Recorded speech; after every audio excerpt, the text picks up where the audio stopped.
Mirasee.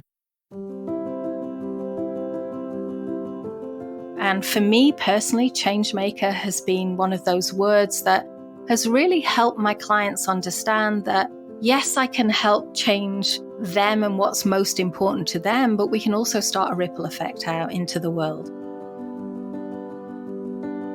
Hello, I'm Melinda Cohan, and you're listening to Just Between Coaches. I run a business called the Coaches Console, and we're proud to have helped more than 70,000 coaches create profitable and thriving businesses. This is a podcast where we answer burning questions that newer coaches would love to ask a more experienced coach. As coaches, we help and guide our clients to experience change and transformation. Together, we're identifying a specific problem or opportunity to tackle and to do something about it. And we keep going at it until the change is there. Now, I'm going to talk to someone that is passionate about human potential and who believes that coaches need to become and actually are change makers in the world. Today, I've invited Jayne Warrilow to the conversation.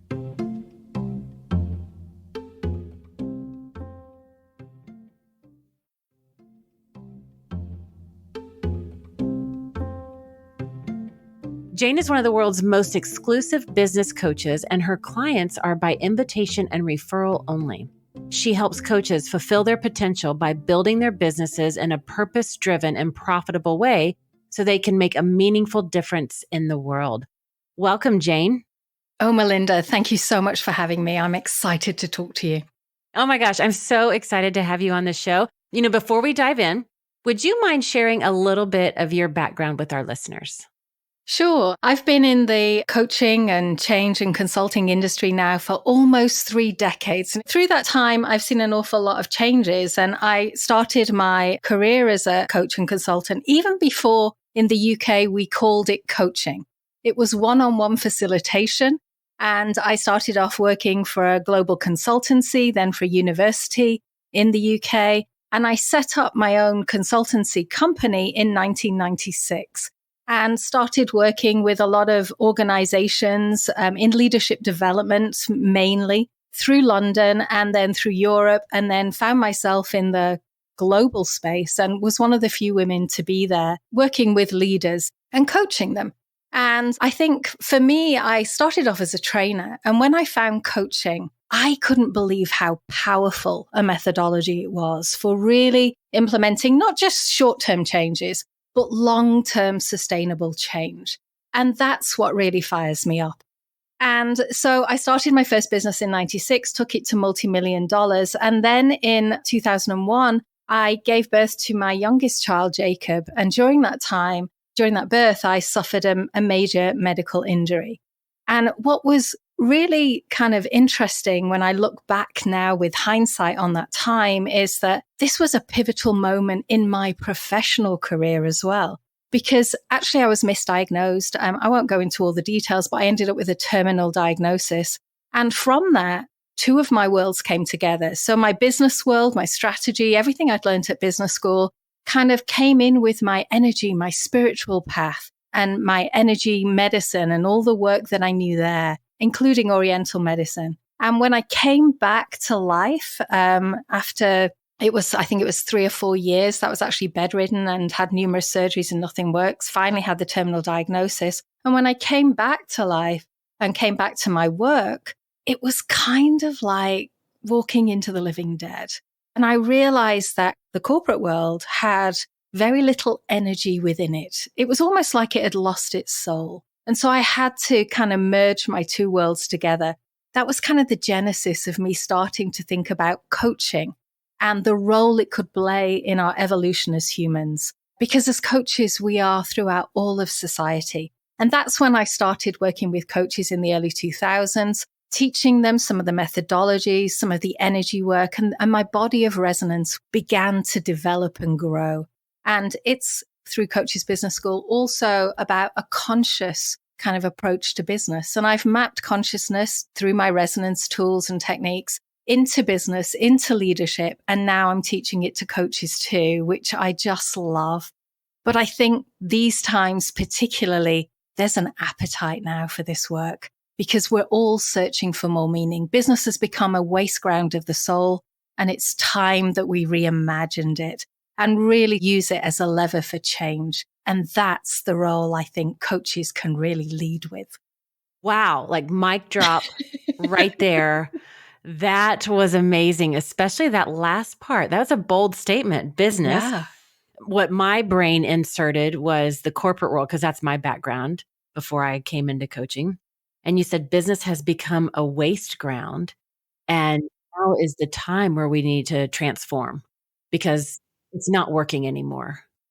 You know, I used to work with leaders, Melinda, because I felt that they would be the people who could really kind of evolve our world, really, because I do believe business is the biggest lever for change we have. Because, of course, they employ most of us. You know, that's where most employees live their lives. But more recently, I think it was the Dalai Lama, actually, that talked about small business and particularly women as being real change makers for the evolution of humanity. And now I've kind of shifted my focus away from big business because it takes so long sometimes for large corporations to shift what they're doing, because the systems, it's almost like being encased in systems that are for a different time. And when I work with entrepreneurs, and particularly when I work with coaches, we can change on a dime. We can make a decision and we can change our business. And I now see small business really kind of coming to the fore as technology's leveled the playing field, as you know. And so now I am so excited to be working with coaches in this space to really help us bring forward the changes that business needs at all levels of business, from the large global corporations right the way through to the small solopreneurs, and start to expand our horizons for change. And ask those questions, you know, like, how can we do better business and build a better world through that business? How can we do well and do good? And these are all the kind of explorations now that I've been researching and really teaching for a number of years now. And it changes everything. It really does. It really does. But, you know, that's something that we do share in common. When I was writing my book last year, The Confident Coach, it's one of the things I kept finding myself saying over and over. When we build a better business, we can be a better coach. Yeah. And those things go hand in hand because, like you said, the lever for change, right? Now, you said that phrase, and I said it in the intro, and I just want to come back and visit this for a second. That word changemaker, I hear a lot of coaches, especially in the last 2 years. I heard it sprinkled in over a lot of years, but it's really accelerated the past 2 years. Talk about, what is a changemaker? How do you define that, or how do you see that? Well, I think one of the first distinctions I'd like to talk about in terms of changemaker, and it is really the fact that we're not just doing change for the short term. So as coaches, you know, we work very much with our clients. And one of the things I think about now when I look back on my career is, yes, I've been in this industry for 30 years, but I've worked mainly in what I now think of as the I, me, mine space, meaning that I've helped my clients with their leadership, with their business, with their teams, with their departments, with their organizations. And occasionally I've worked with governments and their nations. And I see that as the I, me, mine space. And kind of what has frustrated me a little bit when I look back on my own career is the fact that I can count on one hand the amount of time I've expanded the conversation into, what does the world need from you now? Like, what's the legacy? What's the deeper purpose in the work that you're doing? What's the deeper purpose in why you exist as a business? What is this really about for you? And so this distinction of going from the short term to the long term, I'm actually meaning not just our own individual lifetimes here. Like, will you be a good ancestor? How is what we're doing today going to go down in history? How are people in the future that come after us going to look back on these times and kind of say whether we helped support a good direction for the world and for humans, or whether we actually, you know, were part of the problem? And I think it's this expanded awareness going from the short term to the long term. It starts to bring in things like not just profit, because profit isn't wrong. We need profit to survive. But how do we take it in a purpose-driven way? Is that something that is not just sustainable, but is it regenerative? Because we all know we've done a lot of damage to our planet. We've done a lot of damage to different people as well around the world. So I think things like leadership and business today needs to be aware of this. And so I think that's our responsibility now. And it's certainly what we're facing with climate change and all the weather atrocities that we're starting to see now. You don't have to go very far to see the negative impact that business has made. And so what are we going to do about it? And there's a great question from a guy called Drew Dellinger that I was recently introduced to. And I love this question. And it's just simply this: what did you do once you knew? So once you know that the world needs your work as a coach, that you have the potential and the skills to guide change, not just for your clients in the I, me, mine, but also in the collective we, humanity and evolution space, what will you do differently? I love that. And it takes me back to the very beginning when I started. I was like, oh my gosh, I have found my people. They're speaking my language. It was so incredible to meet a collective group that was on this same path. And both of the questions that you've asked are really profound. The one you asked just a few moments ago, what does the world need from you now?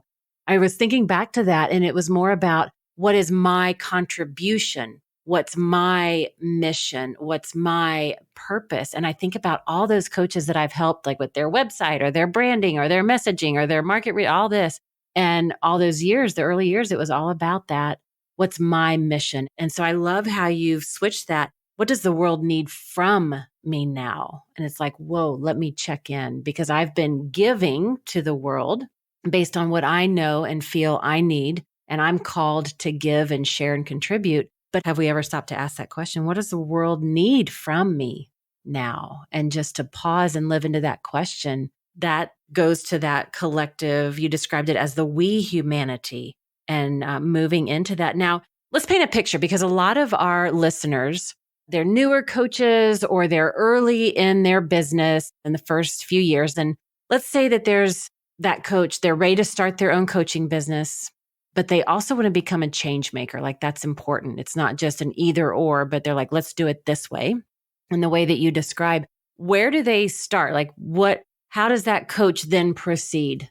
It's a really interesting question, because if we think about what the business world very often tells us, it's all about, okay, get your website, get your branding done, get your business cards printed, all these things that are outside of the self.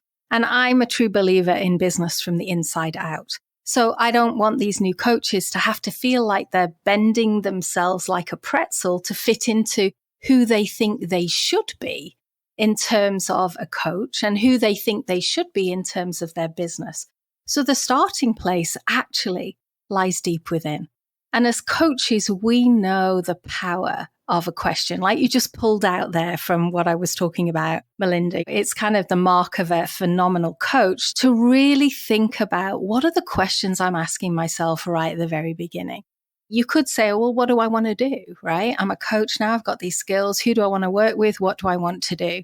And that's got a level of vibration with that. Now, if we elevate that vibration, we can get to a different kind of question that's kind of asking the same thing, but it's, what is my purpose in the world, right? And then we can elevate again and we can say, what does my soul want from my coaching? Like, what wants to be expressed through me now that I have these new skills? And who can I help most with whatever it is that emerges from those questions? So for me, it starts with reconnecting at a deeper level with yourself inside. And a lot of coach training schools do a really great job of helping people go inside and reconnect to what matters most.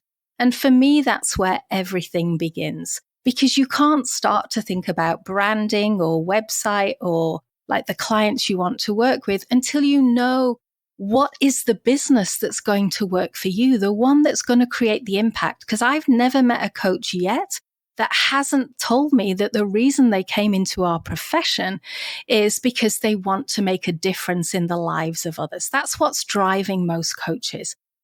Now, when we talk about Changemaker, how do we awaken the Changemaker within? Like, how can coaches actively do this? Is it something that they consciously do or that they're already thinking of? Or how does that happen? So awakening the changemaker within is really about, I think, expanding your awareness of what's possible for you, of what lies in the potential field for you. And so in a very tactical way, it's really the journey to resonance, which is just a very simple 4-step process. And it starts with awareness. And then secondly, and when I say awareness, I'm not just saying like, do you know who you are? Have you done some kind of psychometrics? Do you have a sense of your own personality? That's part of it. But I'm really talking physically, emotionally, intellectually, and spiritually. Do you know what's going on in your own kind of energy field? Do you have a sense of what's going on in your body and how things like affect you and impact you? Are you aware of that? Because the second step in the phase is really understanding like attunement. When I say something or I put a message on my website, am I actually embodying it? Am I living into it? Am I being who I want to be, not just doing what I want to do here as a coach? And so that's the alignment phase. And both of those are internal. And then we move into the external world. And then it's like, well, how am I attuning to the people that I want to work with? And even in the relationship with my business, I mean, what's that like? What's happening in the space in between me and my business? And really understand that as a change maker, not just as a coach, but as a change maker, I'm really here to serve my clients in maybe bigger and deeper ways than I might have first imagined as a coach. So then we move from there into integration. And that's really the embodiment of our message, of our work as coaches. It's really living into what matters most. And that's where everything really coalesces, it, for me anyway, in this idea of change maker and not just coach. And I do think in the coaching industry, there's a lot of confusion in the marketplace about what coaches do and don't do.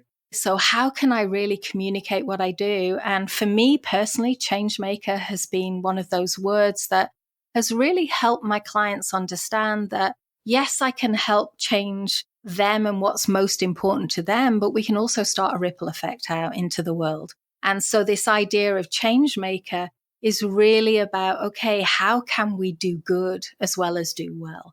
And how can we really embrace that? And for me, that's a commitment. That's a commitment I've made to myself and to my own life and my own business. And I think it's a commitment. It's not right for every coach, but it's right for enough of us that we can make a significant difference. So it's just a question. Ask yourself, what resonates more for you at an identity level? Coach or coach and change maker?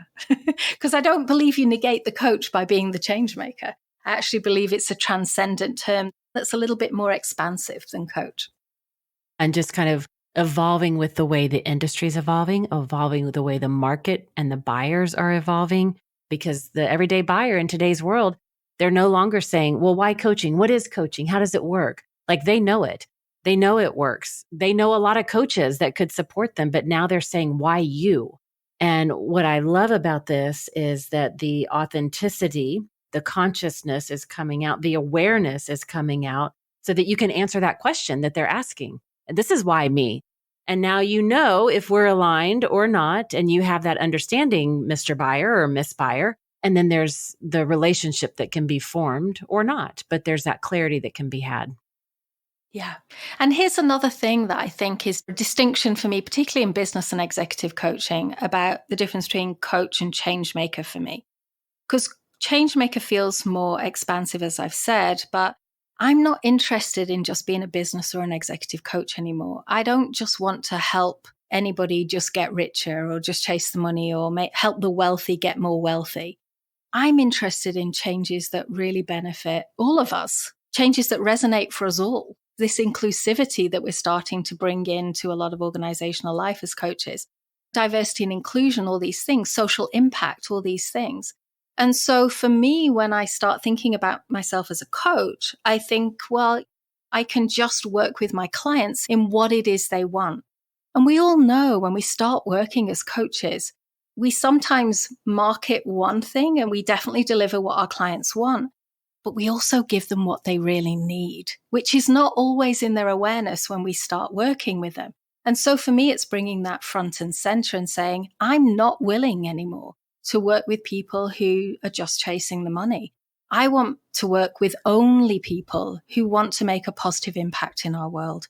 And that for me is not always kind of encased in the coach, but it's definitely there when I transcend coach into Changemaker and I say, yes, this is my work and this is very important for me.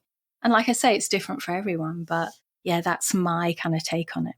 It's just really occurring to me as you're describing this, and correct me if I'm wrong, but when somebody's focusing on the external drivers only, which sometimes our fear can take us there and keep us there. But when they're focused on the external drivers, like I need to make this money or whatever that is for somebody, that when you say be okay not hiring them or be okay firing them, they panic. When they remember what's true within and that alignment, and they're more committed to that, it's easier to say, oh, yes, I only want to work with these kinds of people. Now it's the soul driving the conversation instead of the fear driving the conversation. Exactly. And what's great is for those people that are saying, oh, well, I need to earn money. And loads of global corporations are still kind of tethered to stakeholders and everything. And it's the same for us in our small businesses. We need to make money so we can continue to get our coaching out into the world. But what's really, really fascinating is the data starting to come in now. And we now know that when we take this deeper soul transformational approach to business, it's unusual in today's world. So we do stand out, but not only that, outperform businesses that are not purpose and soul driven by 14 to 1. That's what the data is showing. It's not 2 to 1 or 3 to 1. It's 14 to 1. So your bottom line actually does a lot better because you become very magnetic in your messaging. You're taking a bold stand. You're not just working because somebody's going to pay you some money to do something. You're not prostituting yourself anymore. You're actually taking a stand for what matters most to you. And whenever we come across that, that means people don't just hear what you say. They feel you. And that means you have the ability to move people. And that means to them, you're a phenomenal coach and they want to work with you. So they come. And they feel safe around you. Now, I want to ask something. Early in the conversation, as you were telling a little bit about who you were, you talked about kind of the spiritual experience that you have. What's the role in spirit in all of this? Oh, I think it's huge now for me in my life.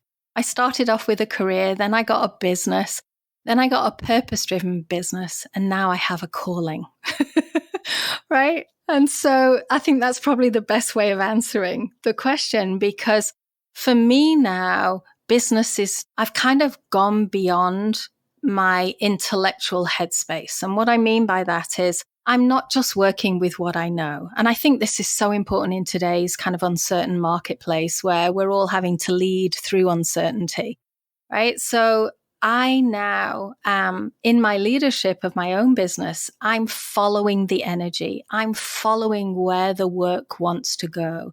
I'm following where it wants to take me. I'm listening deeply to what wants to emerge through me. That's a very different way from when I started out in 1996 when I thought, okay, I'm going to start a business and I need to get a book on how to start a business. And then I need to follow this recipe and get it set up legally. And, even back then, get a website and all these different things.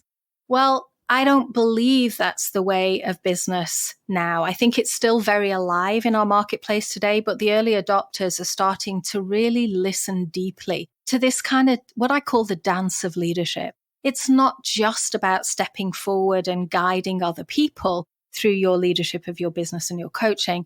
It's also about listening deeply and being receptive to what wants to emerge through you. And I'm not just talking about listening deeply to your clients, which of course is very important, listening to the marketplace, to the things that are happening in and around you, but also to your soul. Because, in terms of the spirit and the soul of business, I think it's time we kind of reintroduce the humanity back into business. We're all kind of thinking about business still, like Fredrickson when he started to bring in the industrial age and the age of the machine. And, we can just keep putting inputs in and keep getting more and more outputs. And what we really want to do in business is efficiency. We want maximum outputs. Well, we're starting to see what kind of a cost that has to us as humans and to our lives and to our planet. And we're starting to realize that actually doesn't work so well for us. So what does it mean for us to optimize and not maximize?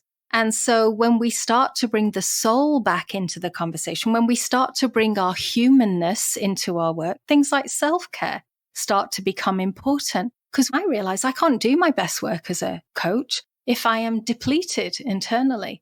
And here's the thing. I don't want to just do my best work anymore. I want to do my soul work, right? And I think that's true for many of us. And if I hold my business and I hold my coaching as sacred, another word that we don't use in business very often, but I hold it as sacred, which to me just means something to be respected, revered, and kind of held in some kind of special, precious way, then for me, everything changes. Wow.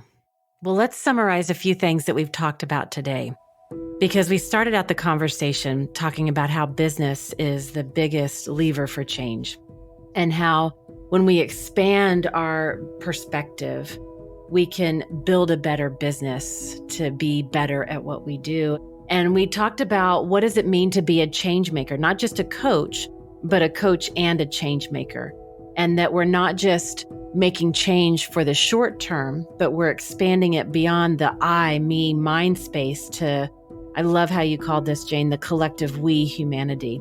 You gave us 2 incredible conversation starters with these questions with what does the world need from you now?